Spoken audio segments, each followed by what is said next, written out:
Truth is the biggest word in culture today. You need to be able to love the truth.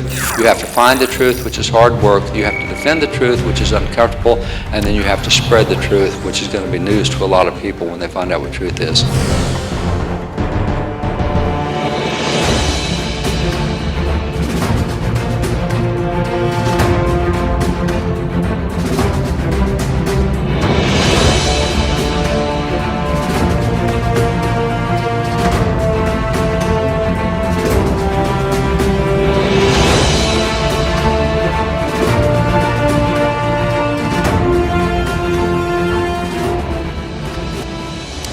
Let's give another hand to David Barton as he comes to share this last session.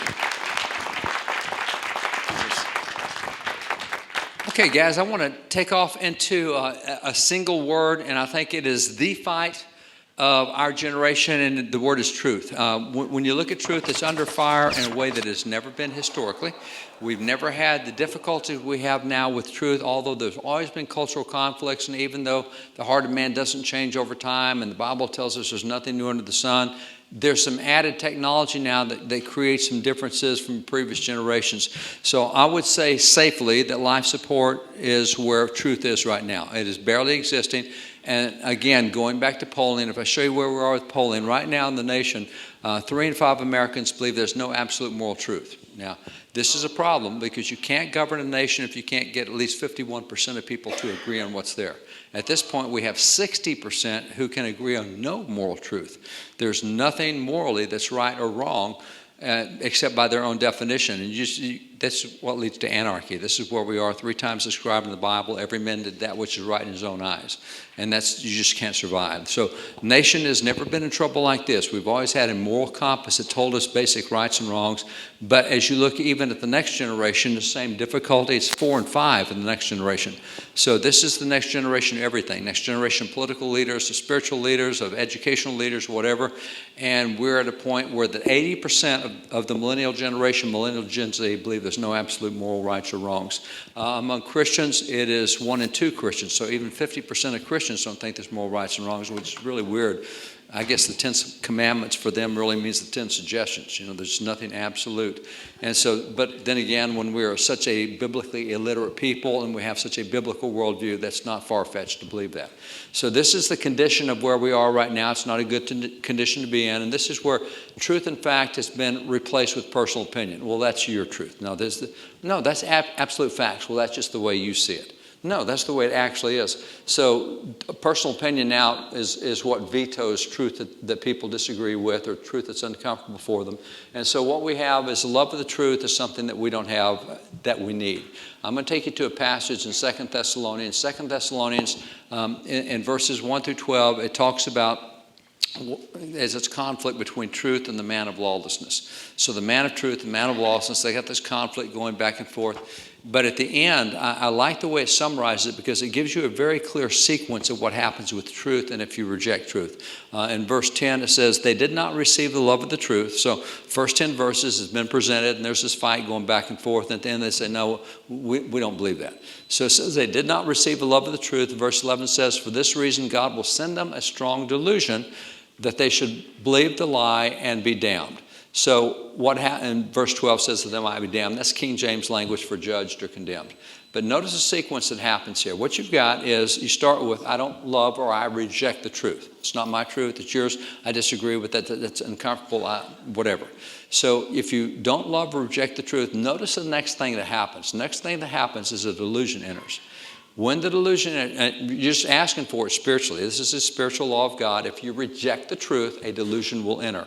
And that's for every one of us. So if you reject the truth, a delusion will enter. And at that point in time, you'll believe a lie. And if you believe a lie, you will act on that lie. And when you do, it will have high cost and consequences. Let me just give you a kind of just a sidebar example. If you take something in science, and I'm into science, I love science, you take things like Newton's laws of gravity. By the way, Newton, a great scientist, the second scientist ever knighted for his work. Newton was a theologian. He wrote 1.3 million words in theology, more than he wrote on science. He wrote nearly 20 books, or the equivalent of 20 books in theology. So nonetheless, the guy who gave us physics and optics and the laws of gravity and the laws of motion, all that stuff, theologians. So if you take those laws, they're called laws because there's never a deviation to them. If they ever deviate once, it's no longer a law. From a scientific standpoint, there are a few laws in science, but that means they never change, not even once. If they change, they drop to a principle, an axiom, a theorem, or whatever. So to be a law means there's no exceptions to it. It happens 100% of the time, all the time. And so it's not an opinion, it is a law. It's not Newton's opinion on gravity, it's a law of gravity.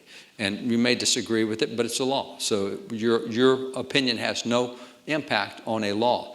So if you take and say, well, and I have to admit that we are at a time where technology changes lots of stuff. And you can say, all right, well, you got the laws of gravity, but yeah, with what we can do now, we can overcome gravity and we can go to the moon. Trump said it's time to put a woman on the moon, time to put a man on Mars. We've never been able to do that. But with technology we have now, maybe laws of gravity aren't an issue like they used to be. And so we can go through a lot of things where we think about it's not, and we can actually come to a point where I just don't think the law of gravity has any impact anymore. I just don't think it's relevant for what we do today because our technology. Okay, as soon as you get to the point where you reject something that's an absolute truth, and see, the fact that we can overcome gravity doesn't mean it's not a law that's still applicable. It is. And if we don't use the right technology the right way, then we'll get killed by the law of gravity. And so what happens is we get to the point where we reject it and say, I agree with that. And this is what happens. It says, there is no law of gravity. And remember the sequence we just showed out of Thessalonians. If I say there's no law of gravity, then what I say is the law of gravity doesn't affect me. And if the law of gravity doesn't affect me, then, see, that's the delusion, then I can do what I want to do. So I'm going to act on it. And I'll tell you quite frankly, I've always wanted to be able to jump off a building and soar. I've always thought that's cool. Saw George Reeves did that as Superman, Crystal Reeves do it. I would love to. I'm going to do that. I'm going to jump off a building and I am going to soar until I splat on the ground below. I'm going to find out the law of gravity is not impressed by my opinion. It's not altered by my version of truth or anything else. There are just laws at work that won't change that. So what happens is I can jump off a building and soar and I will die. But this is the same sequence. So I'll reject the truth, a delusion enters, I'll believe a lie, I'll act on the lie, high cost and consequence. Same with moral laws. We reject moral laws. I don't believe that behavior is bad. You're going to pay a high consequence because your opinion doesn't change the actual laws that are there. Laws of science, laws of morality, laws of religion, laws that God gives out are absolute laws. And again, there's not that many laws, but when you violate one, you're in trouble. And it doesn't matter how sincerely I believe it, and it doesn't matter what my truth is, I'm still going to splat when I hit the ground. Doesn't matter how good a person I am, it's going to happen. So this is where having a love of the truth is a hard thing today, because what if it contradicts what I believe? What if it contradicts the way I've been raised? What if it contradicts what I've been taught? And people are so into maintaining their own opinions that they don't let the love of truth guide them, and a lot of Christians are. And again, this is why only 6% of Christians have a biblical worldview. Well, that's too harsh a position to take. Yeah, but if it's the law of God, take the position. It's like gravity. You can't change it. It's above your pay grade. You're just not going to be able to do anything with it. So this is where we have a big fight today, is over what truth is. Now, for Christians, it should be easy for us to know the truth. Seeing truth for us, we've got several verses that would give us guidance if we were to read the Bible. Things like John 17, where Jesus says, sanctify them by the truth. Your word is truth. So God's word is true. But again, only 9% of Christians read the Bible on a daily basis. So they don't have a good input of truth. They have an input of what they hear on the news or media or social media or whatever the feeds are. But we also know that truth is found in the person of Jesus. John 14:6, nobody comes to the Father except through me. So for Christians, a starting point for truth is Jesus Christ and God's word. That's a great starting point. That's a great basis for truth. And that, again, is what we're not getting. And we looked at this last night, where only 9% of Christians read the Bible on a daily basis. Only 6% have a biblical worldview. So we're not into God's word. We're the most biblically illiterate generation in recorded history. Nobody's ever known this little about the Bible. Even in previous generations, you take someone like a Ben Franklin, who I do not believe was a Christian, because he said that 4 months before he died. Now, he could have got saved in the last 4 months of his life. 4 months before he died, he just said, I've never even thought about it.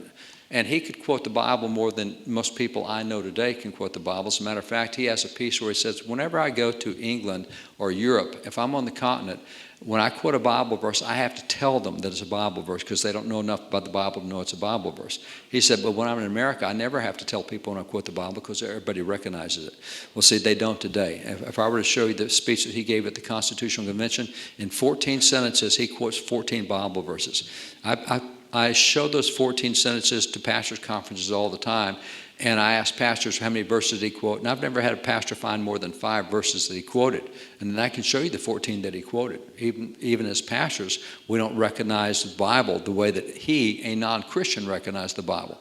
So he used it to a degree, and the same can be said with so many other founding fathers.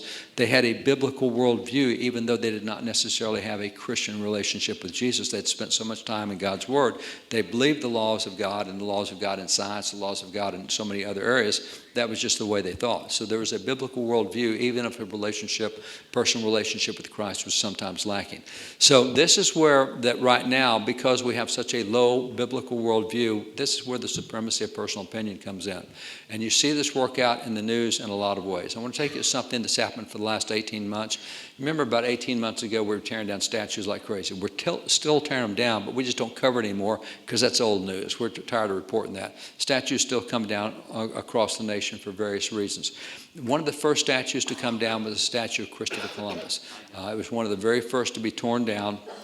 And as that statue of Columbus was torn down, it's interesting because when you look at Columbus, why would you tear down the statue of Columbus? And if you don't know, you just do a quick search on the web and you'll find memes that tell you the reason. For example, this is one of them. It says, I don't always celebrate enslavement and genocide, but when I do, it's Columbus Day. See, this is the reason Columbus statues come down, because he represents the essence of enslavement and genocide. Similarly, Savage. Stop the genocide, the racism, the imperialism. Stop the celebration. Create hope for a new world. This is why so many states have now abandoned Columbus Day as a holiday, even though it is still federal holiday and state holiday. They now call it Indigenous People Day because of what he did to the indigenous people, the natives when he landed here in the New World. So let me take you back to some of the stuff we see as a result. Because Columbus was such a bad guy, I mean, just statue after statue across the nation of Columbus has come down. One of the first that came down, one of the ones that people have the most ire against. Question for you. Do you know how many statues of Columbus there are? There are 600 statues of Columbus. Now, why would there be 600 statues of a guy who's into genocide and murder and rape and enslavement? I wonder if we knew something different about him in generations before that we don't know about him now. Because otherwise, you're telling me that for hundreds of years, people have celebrated enslavement and genocide and pillaging, and we know that's not true. That's why you had an anti-slavery movement. So how come nobody objected to Columbus before this generation? How come all those statues were okay 20 years ago and they're not okay now? Is it because we celebrated and tolerated that behavior? No, it didn't.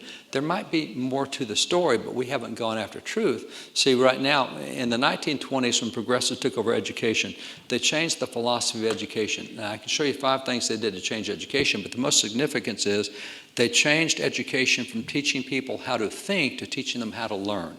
We became receivers rather than thinkers. As they pointed out, we're in the industrial era. We have factories everywhere. We need people who will take orders and not think for themselves. And so education was changed to help the Industrial Revolution so that we're producing people who take orders from their bosses. And so what happens is we no longer ask the questions like, why were there 600 statues? Why was this okay 20 years ago? What's happened in the last 20 years that made, is there new history that's been, no, there's no history in Columbus. Everything known about Columbus has been known for 400 years. 500 years ago is when he did his stuff. For 400 years, we've had every single document on Columbus. Is it that we didn't know this stuff? 50 years ago? No, it was all out there. So what is it that say we don't ask those questions anymore?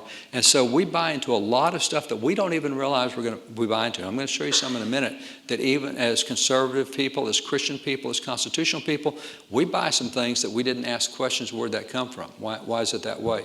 And so I'm going to challenge you to start asking questions and going back to thinking, not learning, because as learners, we're receivers. We just take whatever we hear. You should be challenging me on everything I say. You should be saying, yeah, sounds good. I'm going to check it myself. He might have been lying to me. For all you know, I am. You can't trust what I'm saying. I mean, that's the problem we have in the culture today, is we're just receiving what we hear because he's a good guy, or he's on my side, or he believes what I'm. Look, the media on the right is wrong as often as the media on the left.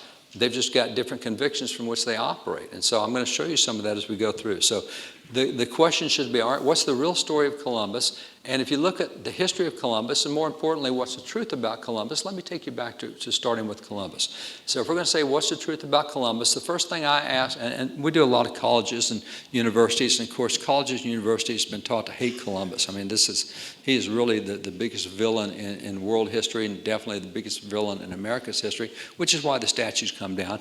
So the first thing I ask is, okay, how many voyages did Columbus make?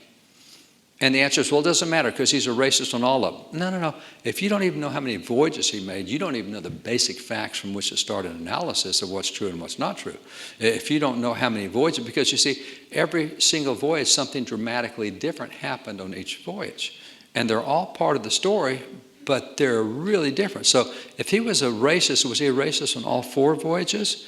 Or did he commit genocide on all 4 voyages? Well, it doesn't matter. He's just a bad guy. Why? Well, let me take you into Columbus. So if we take back to Columbus, what he did was he actually made 4 voyages, and they were all very different from one another. Let me take you to the first one. The first voyage is where he lands off the coast of Florida. The island he landed there, he named it San Salvador, which in Spanish is Holy Savior, which that's interesting. Why would he name an island Holy Savior? I wonder if he was a religious guy in some way or the other. Nonetheless, he lands off the coast of Florida, and this is the painting that hangs in the rotunda of the U.S. Capitol. This painting is 20 feet high, 14 feet high, it's 20 feet long. It's one of the 8 paintings in the Capitol that show preeminent times in American history. So when we put this in the Capitol, we thought he was a good guy because we really honored it. This is a life-size action painting that's in the U.S. Capitol. So what you see here is once he landed, and we have, by the way, nearly 10,000 people came with Columbus over his 4 voyages. They kept records, they kept journals, they kept diaries, they wrote letters. Columbus kept records. I own the second oldest piece ever done by Columbus. It was the writings of Columbus collected by his son and published. So I have that. And then you have Washington Irving, an American writer, and he's a literary guy, but he was also a diplomat. And he was made a diplomat to Spain. And when he was in Spain, he had access to the World Archive of the Spanish people. And of course, Columbus sailed for Spain. And so he went in and studied all the original handwritten documents of Columbus and his writings and his interaction with Isabel and Ferdinand. And he wrote he created a 3-volume history of Columbus. The history of Christopher Columbus came out in 1826, I think. And so in his years as a diplomat there, and he had access to all the originals. And so all the stuff is out there. And the 10,000 people that went with Columbus, they all kept records. So there's a lot of information from which we can go to find out what's true, as opposed to just today with a meme that's out there. I can point to a meme, here's what's true, because this is what was posted on social media. So going back to Columbus, what happened is we know that once he landed, he encountered what were called the Taino tribe. And the Taino tribe, he didn't know what kind of reception to expect. He didn't know what was going to happen. Turned out they were a wonderful people. Columbus wrote back to the king and queen, said, these are the gentlest, kindest people ever. He said, these people should be equal rights with every citizen we've got. They are such a great addition. And so he is just effusing over these people and really loves being with them. They have great relationships. And Columbus would not allow his men. They offered gold to Columbus's guys, and Columbus said, no, you're not taking the gold. They don't think it's important. You know it is. You're going to give them something of equal value. Anytime they give you gold, you give them something equal value back, not in their culture, but in our culture, because we know how. So Columbus was making his guys do the right thing with the Native Americans. And so we have all these records of what was happening. And it's interesting, as good as the relations were with the Taino said, now, you need to understand, we're not the only tribe here in the Caribbean. And there's another tribe on the island that you haven't encountered yet. And so the Taínos warned Columbus about another tribe they called the Canibs or the Caribs. It's interesting, the Canibs and the Caribs, the word Canib is where we get the word cannibal, and the word Carib is where we get the word Caribbean. So these are the two names for the single tribe, and they said you need to be careful of these people because they are cannibals. They will kill and they will eat you. They do that to us all the time. They kill us and slaughter us, and we're their meals. And Columbus says, this is 1492. We're civilized. We don't do that stuff anymore. Columbus blew it off as this is just fiction. They're just backward natives because nobody eats anybody anymore. So he doesn't believe what they've told him, but he now has good relations with these guys. And so he says, I'm going to go back to Spain and get some more supplies, bring some more over, because this is great. Great place to live. We got great neighbors. We get along great. So that's what constitutes his first voyage. He encounters these people, find out how good they are. It's such a good situation, he's going to come back with a second ship. So as he is leaving to sail back, one of the ships runs aground, and it runs aground and damages the ship so severely that he can't take the ship back to Spain. So what he does is he says, okay, all the guys in this ship, we're going to build a fort for you. We're going to keep you safe. The Taínos are here. You got great neighbors. We're only going to be gone a short period of time because I'm coming right back. I'm going to reload, get supplies, coming back, bringing some more colonists. And so you guys be good till we get back. So what happens is he goes ahead and he sails. He returns for Spain. They built the fort. They leave behind these guys. Right after Columbus leaves, the Taínos show up on the island. And the Taínos come and they find Columbus's guy and they promptly kill all of Columbus's guys and they cannibalize all of them. We're told in the records that one of the first things they like to do was scoop out the eyes and eat the eyes because they thought that was a delicacy.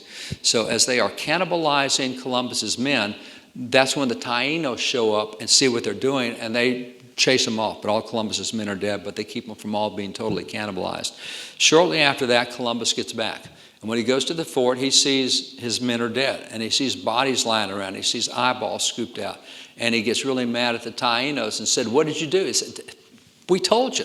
This was that other tribe. And so when he met them, they said, this is that. And so Columbus is really ticked. You're not going to do this to my men. So Columbus goes to the Canib villages. He heads for the Canib villages. He gets there. And in one of the Canib villages, we're told there were 49 huts in the village. And he's looking for these cannibals that killed all of his guys. And they're attacking his friends. And in the huts, strange thing, they didn't find any cannons, but they found all the huts were locked on the outside, had a bar on the outside so you couldn't get from the inside to the outside, which is a strange thing. If that's your tribe, why are you locking people in? And found that on the inside, the huts were filled with Taíno women. And so the Taíno women, they're being liberated, but they're not sure who these guys are that are liberating them, and so they're not sure what to say. After a while, they say, oh, these are the friends of our tribe, so okay. And they said, well, we're the sex slaves for the Taínos. They rape us. The children we produce is what they eat. We're their food farm. We produce the food that they eat. And the Taíno women that were liberated by Columbus told him, they said, look, the Canibs, they do not like to eat full-grown men, or they don't like to eat children, and they don't like to eat women. They like infants, and they like full-grown men. And so as one of the doctors who was on that voyage wrote down in his notes, he wrote what the Taíno women told him. He said, when the Caribbees take any boys as prisoners, they remove their organs, they fatten the boys until they grow to manhood, and then when they wish to make a great feast, they kill and eat them, for they say the flesh of boys and women is not good to eat. So this is where they found out they like infants and they like full-growns, and so there were some children there, but they were just growing up to be food. You're just going to fatten them and ripen them. And so Columbus eventually finds the Canibs, and he just conquers the Canibs. He liberates the women, he sets them free, gets them back with the tribe, and then he finds the Canibs, and they attack, and they have a big battle. And Columbus and his guys eliminate the cannibals. They essentially wipe out the cannibals. They keep a few cannibals to take back to Spain because nobody's going to believe that there's actually cannibals that eat somebody else over there. So what happens, and by the way, this is what we call the Age of Conquest. And the Age of Conquest, it's very much like what you see with Israel in the Bible when they go into Canaan, it's the Age of Conquest. When you fight an enemy, there's only two options in the entire world of what happened back then. And those two options are you can either kill the enemy or you can enslave the enemy. Those are the two options you've got. And that happened to every people, every nationality, every ethnic group. That's the options back in that age. I think the appropriate comparison today for us that might help us understand it is the Canibs were the ISIS of that day. They were the terrorists of that day. Now, you think about what we have. We got exposed to ISIS about 6 years ago when we had those 22 Christians lined up on the shore of the Mediterranean, and on TV, live TV, ISIS beheaded all those Christians, those Coptic Christians. And we find out how barbaric these guys are and how bad these guys are and what they do. And so we undertake to start eliminating ISIS. And we go in and we attack ISIS. And, you know, while CNN loved to show how many Americans had been killed and the ticker as they ran across there, they never showed how many ISIS members had been killed. And I talked to Special Forces guys who said, yeah, for every American, we're probably killing 20 or 30 of the terrorists. So the ratio, we were killing tens of thousands of these twisted-minded people. And you know what? Nobody ever accused us of genocide. We essentially wiped out ISIS in the Middle East. They had to go to other nations. Nobody said, what are you doing? This is a genocide of ISIS. Yeah, good deal. It's a genocide of ISIS. That's the way the rest of the world felt about the cannibals back then. And now here we are 500 years later. Oh, he committed a genocide. Do you know who those people were? No, don't have any clue. Don't even know how many voyages he went on. And so now we're all over Columbus for having saved the other tribes in the Caribbean, because Columbus had now saved a whole bunch of tribes that had been the food farms for the cannibals. So we're going to accuse him of genocide when he's actually saving countless tribes. So this is when Columbus returns to Spain. This ends his second voyage. But when he went back to Spain, he did actually take some Tainos with him. Some Tainos said, you keep telling us about these people on the other side of the ocean. You say they're really good. We'd like to go meet some of them. And so he takes some of the Tainos back. And the Tainos were actually made part of the royal court of Spain. They were such honored people that they had a position in the royal court. But also Columbus saved a few of the cannibals and took them back to the king and queen and said, you're not going to believe what these guys do. They're eating our friends. They're eating my guys. But we've wiped them out. That's not a problem anymore. So when you look at what happens with Columbus, and this is what's called the genocide. And this is what's called the enslavement. And this is what they're talking about. That's not the story. We say that because we don't have a clue what we're talking about in history anymore. And there's a whole lot of Christians that now believe, well, maybe we shouldn't celebrate Columbus Day. It's really a divisive day. It was not a divisive day for 500 years. It was not a divisive day for 600 statues. It was not a divisive day when we believed there were actually rights and wrongs and that cannibalism was wrong and that saving people from cannibalism was right. It's kind of like ISIS and Al-Qaeda and other things now. We don't think it's wrong to kill terrorists who are killing innocent people. I mean, that's not part of our moral code yet. So this is the other interesting thing about Columbus. I told you he had all these writings.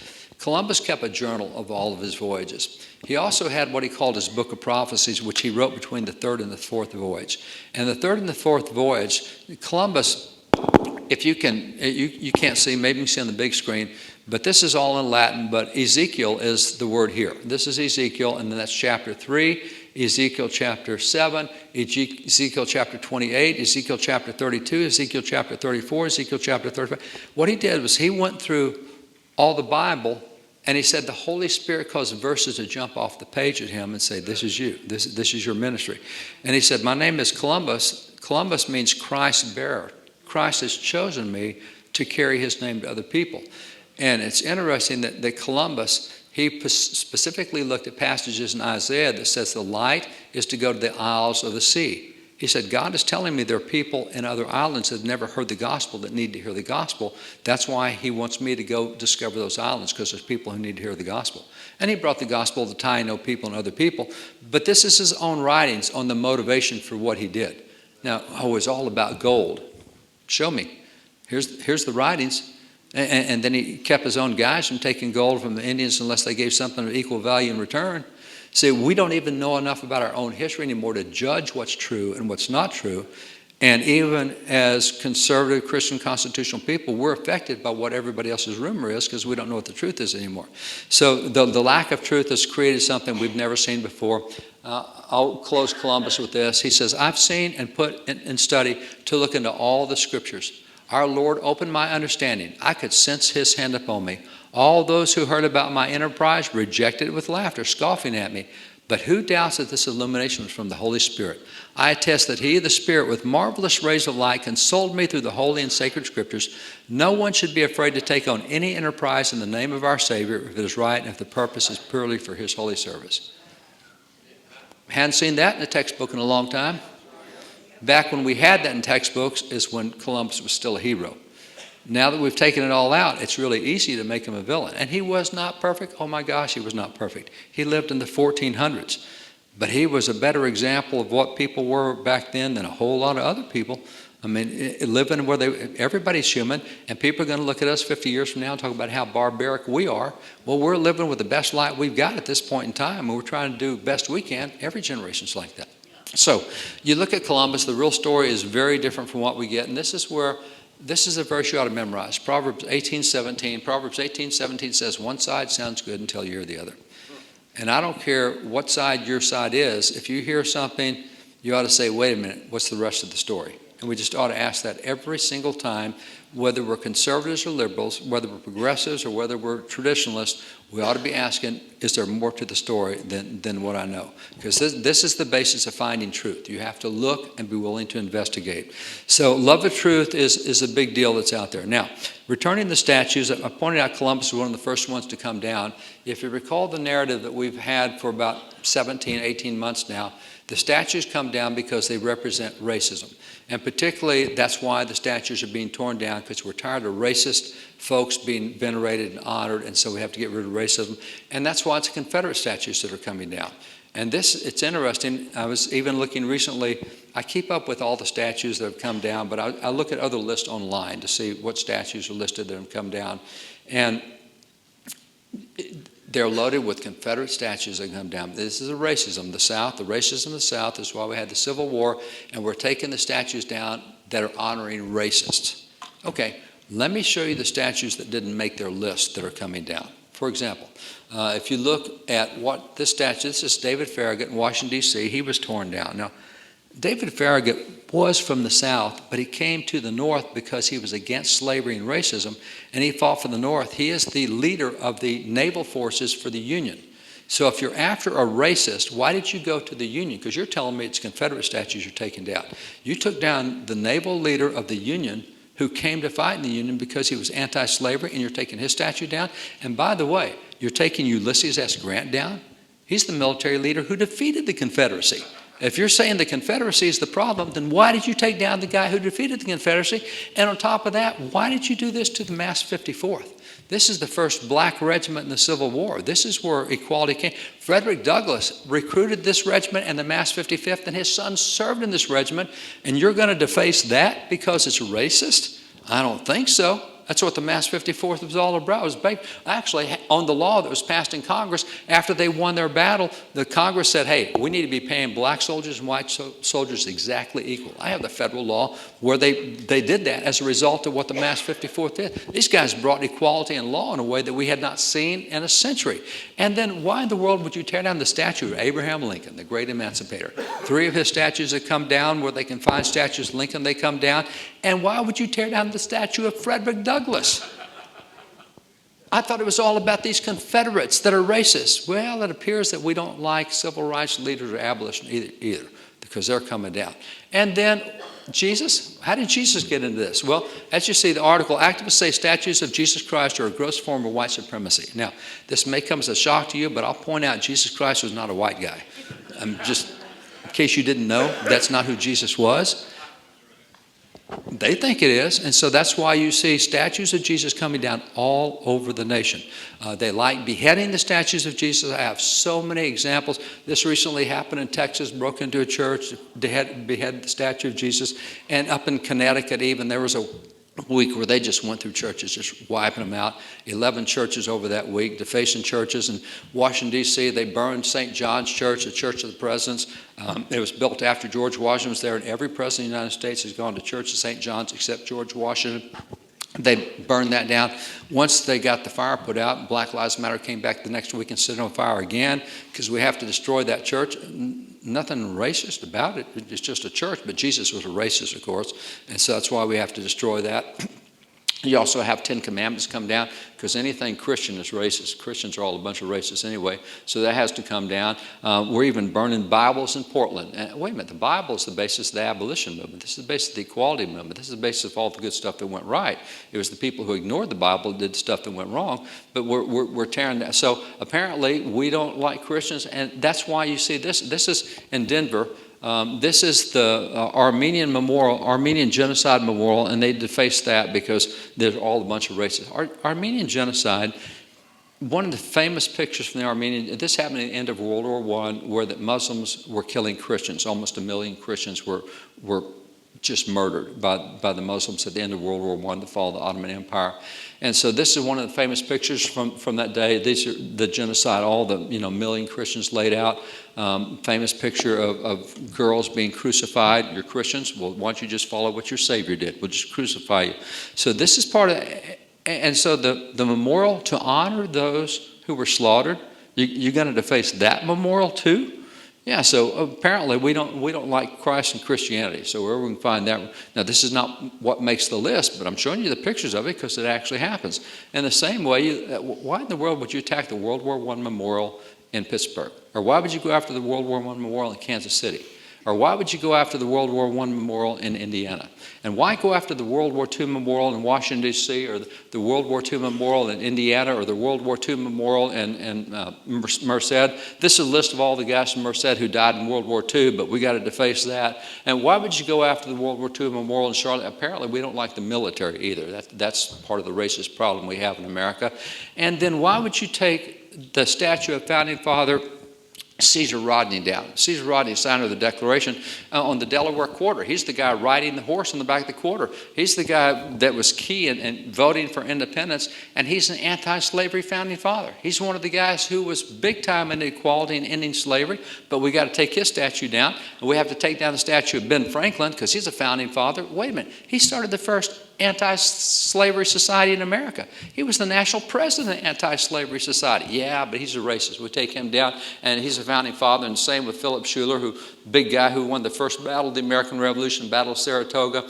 You've also got Casimir Pulaski, one of Washington's generals. He was a founding father. He has to come down. Wait a minute. Casimir Pulaski was huge anti-slavery. He was a Polish general who came to America to fight for American independence. By the way, if you think, like history says, the revolution was all a bunch of white guys, you know nothing about it. There were 76 generals in Washington staff. 28 of those generals came from foreign nations. We were a melting pot back then.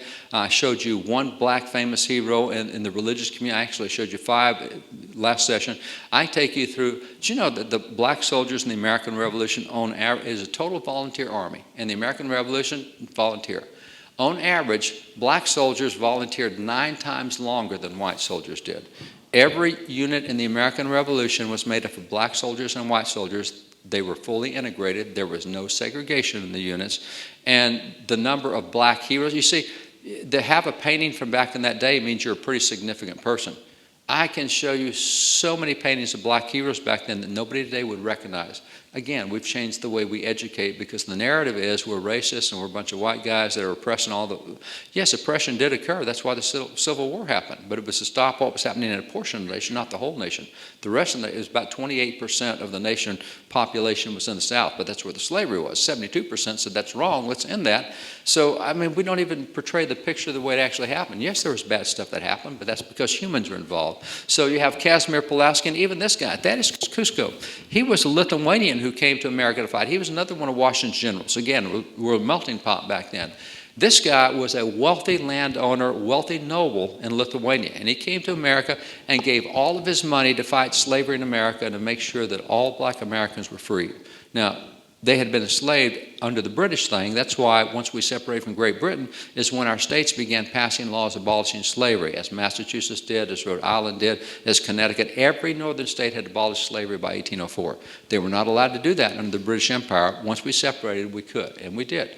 So here's another hero, but he's a founding father, and you see we hate founding fathers because they're all a bunch of racists, and that's why we attacked the Tomb of the Unknown Soldier, the American Revolution, vandalized that as well. Anything founding father related has to be racist, and so it looks to me like we hate America more than anything. This is not about racism, this is about hating America. Because even the Union guys are defaced. Jesus Christ is defaced. Military is defaced. Anything that's traditional to America is what we're tearing down. So while the narrative by the media is, well, it's about racism, no, if you judge a tree by its fruits, there's something bigger going on here. This is more than what we hear in the narrative. So going back to truth, let me just kind of start wrapping this down. Truth is the big thing. That's what we want is truth. And what we have to do is love the truth, even if it disagrees with what we are. If I find truth that contradicts what I believe, I've got to go with where the truth is. And I have certain perceptions about people in Washington, D.C., and I think certain guys are good. And then every once in a while, I find out something that says, you know what? I thought that guy was good. He really isn't. And he may have been a friend. And then I find out his moral behavior is totally unacceptable. And what he's got going on with a staff member or whatever. You know, you got to be willing to go with truth. And I may like the guy, and he may be a personal friend, but he's dead wrong. And that's just where you have to land. And so I've had to change a lot of my beliefs as I find more history. I didn't know this stuff on Columbus till I went back and found it. I thought Columbus probably is a pretty bad guy 500 years ago. They didn't think right back then anyway. Then I get the rest of the story and say, hey, he was so far ahead of the rest of the culture back then. No wonder we built statues for the dude. And he deserves 600 statues considering how much he changed the culture back then. And he let his Christian faith guide what he did. And he wasn't perfect, but my goodness, he's not what we're told today. So you have to love the truth. Now, love of the truth now means you have to find the truth. Because I'll bet you that what I shared with Columbus is new to most of you. Even you that went to school in the 60s didn't get this about Columbus. Which means, you know what? I can't trust anything I've been taught for the last 60 years. I got more white hair than a bunch of you do. And this wasn't what I was taught about Columbus. So now that means I'm going to have to go find the truth. Oh my, that's a lot of work. Yep, it sure is. But truth is the most important thing. That is the virtue. God is truth. Jesus is truth. You want to find truth, you find it everywhere you can. And so that's what we have to do, finding the truth, and it's hard work. And especially for a lot of us that are now up in years, I don't want to have to do that I left school years ago. No, I want to love the truth so much that I'm willing to put in the hard work as if I were back in high school, if that's what I need to do to find what the truth is. Now, I'll give you two examples. We do a lot of writing books. We got a book back there called The American Story. And so the American Story we have back there goes from Columbus up through really the end of slavery. But we're doing a second book that covers God's hand in America in the 1800s and God's hand in America in the 1900s. So in the process of doing that, I was looking to write about two guys that I knew about. One was a guy named John Clum. John Clum, back in the Founding Fathers' days, for Native American tribes that allied with the United States, they would put that tribe, they would put a denomination over it, say, hey, help the Native Americans provide schools, provide education, provide health care. We'll help fund that, but we want churches being able to interface. And as it went through the 1830s, 1840s, 1850s, it became government bureaucracies that started interfacing, the Indian agencies, et cetera. And by the time you get to Ulysses S. Grant, the Indian agencies are so stinking corrupt. They're taking the food they get for the Indians and selling it and putting it in their own pockets. It's just really bad. So Ulysses S. Grant said, look, I'm going to go back to what the Founding Fathers did. We're going to put churches in charge of this. So with the Apache Reservation out in New Mexico, the Mescalero Apaches, with the reservation, they said, let's go to the Moravian Brethren denomination, see if they're willing to take that. And so they went, Moravian Brethren said, sure, we'll do that. We'll help serve the Mescalero Apaches. And so they chose John Clum out of their denomination to be the Indian agent out there. Now, John Clum, dedicated Christian, interesting guy. We don't know much about him today. You will when I tell you more about him. But he organized the Mescalero tribe into a self-governing nation.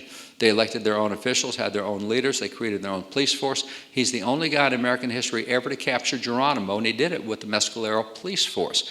The cavalry for 20 years chased Geronimo around trying to capture him, and it was the Mescaleros themselves who captured Mescalero Apache Geronimo because he was a lawbreaker. So it was really cool, the story. But he's the guy who became really good friends with the Earps. He became the editor of the Tombstone Epitaph, and that's where we learned about the OK Corral. So if you've seen the movie Tombstone or any of those movies, it's only because of him that we even know what happened. He recorded it all. He was close friends with the Earps, and he's just a great story of a Christian guy with honor and integrity and what he did to change the West. So I knew he's out there, and in the same way, I knew about Cecil B. DeMille. He started Paramount Studios in Hollywood. He's one of the first guys to ever do a movie in Hollywood, and he ended up doing 89 movies. He produced 89 movies, directed 81, had a number of Academy Awards. He's the guy who did the Ten Commandments. He did all these biblical movies called the Father of Biblical Epic, but he started in major studios like Paramount. And so Cecil B. DeMille, I wanted the rest of his story. So and by the way, after he did the movie Ten Commandments, I actually When you went to the movie Ten Commandments, when you came in the door, they gave you a big brochure telling you how important the Ten Commandments were. Every viewer of the movie got a brochure saying, you need to live by the Ten Commandments. Here's how important they are to you culturally. Here's what they mean to us as a nation. After the movie, they went through schools and put up 10,000 copies of the Ten Commandments in schools. And then they erected 180 marble monuments of the Ten Commandments. This is what is in most state capitals. This is done by Cecil B. DeMille. They wanted the Ten Commandments everywhere. So all the lawsuits we have over the Ten Commandments are really by these Ten Commandments that came out of the movie. So I know this about Cecil B. DeMille. And so I'm writing, and I wanted to make sure that if there's any other parts of the story, I can get them there. And so I went online and I started searching, and I typed in Cecil B. DeMille Christian. Nothing came up. Really, I know better than that. So I typed in John Clum, Christian. Nothing came up. And I said, I wonder. And I jumped over to DuckDuckGo and typed in Cecil B. DeMille, Christian. Pages of stuff came up. I typed in John Clum, Christian. Pages of stuff. Oh, so even my search mechanisms now are filtering whether I can see what truth is or not. I can't even go to my search mechanisms to find what truth is because they're censoring things. So that's why I say it takes hard work now. If you're going to find out what the truth is, you're going to have to dig in. You can't just do a superficial glide through it and just take whatever your search engine is, Google or whatever else. You got to look for truth. And truth is out there. It's just hard work to find it. So that's the second thing, is finding the truth. The third thing I would throw at you is you need to defend the truth.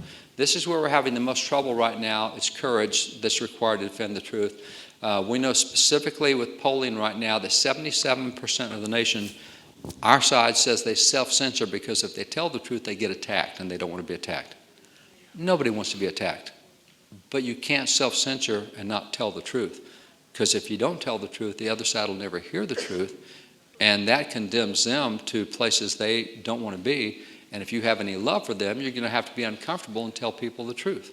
And that's what we're told in Romans 15:4, that you are competent to counsel. You're competent to tell people the truth. People didn't like it when Jesus told them the truth, but he was right. He saved a lot of people because he did. It was hard on him. So we have to get to the point where we're willing to defend the truth. And right now in this culture, don't even think about looking me up on Wikipedia. I hate myself when I read myself about Wikipedia. I mean, they literally spend millions of dollars. This is not hyperbole. It is literally millions of dollars a year they spend to keep my name discredited, to keep it high on the Google searches, to keep me in all sorts of stuff. Congress under Obama, I was part of the domestic terrorism watch list because I teach this kind of stuff. So there's a cost to doing this. That's fine. God's the one who keeps score. You know, I'm not worried about the rest of them. If you keep that consciousness, so you have to defend the truth. That's really important. We know that the Bible tells us how to get to heaven, how to get to hell. John 14:6, believe in Jesus Christ, heaven. How do you get to hell? And by the way, a lot of people today don't even think hell is a real place. In polling, most people think that's just, it's a hyperbole for something. How do you get to hell? Well, the Bible first tells us hell is a real place. Revelation 21:8, there's a lake that burns with fire and sulfur, which is the second death. That's hell. The Bible says it's real. Who goes to hell? Well, the Bible tells us who goes to hell: the faithless, the detestable, the murderers, sexually immoral, the sorcerers, idolaters, and all liars. Those are bad dudes. They go to hell? That's bad. Yeah, but there's a blank up top. What leads the list of who goes to hell? Cowards and fearful. See, we're self-censoring for fear of being attacked. Great. That puts us right at the top of the list in the wrong direction. And by the way, these guys go to hell for what they do, sexually immoral or liars or murderers. These guys go to hell for what they didn't do. That's pretty strong stuff. So we need to rethink our mentality on what we're doing. So it does take a lot of courage to defend the truth. And then the other thing you have to do finally is you have to tell others the truth. Once you find what the truth is, you've got to tell others. Like Jesus, once they were healed, they would go tell all their friends what happened to them. You got to tell people what you're finding in truth. This is like I tell people what I found in Columbus. Go back and read the actual records. It's not what I was taught. It's not what I had in school. So you need to spread that around. So the final challenge I'll give you is truth is the biggest word in culture today. You need to be able to love the truth. You have to find the truth, which is hard work. You have to defend the truth, which is uncomfortable. And then you have to spread the truth, which is going to be news to a lot of people when they find out what truth is. God bless you guys. Forgive me. I have got to run to the airport, so I'm busting out of here. Jesse, back to you, sir.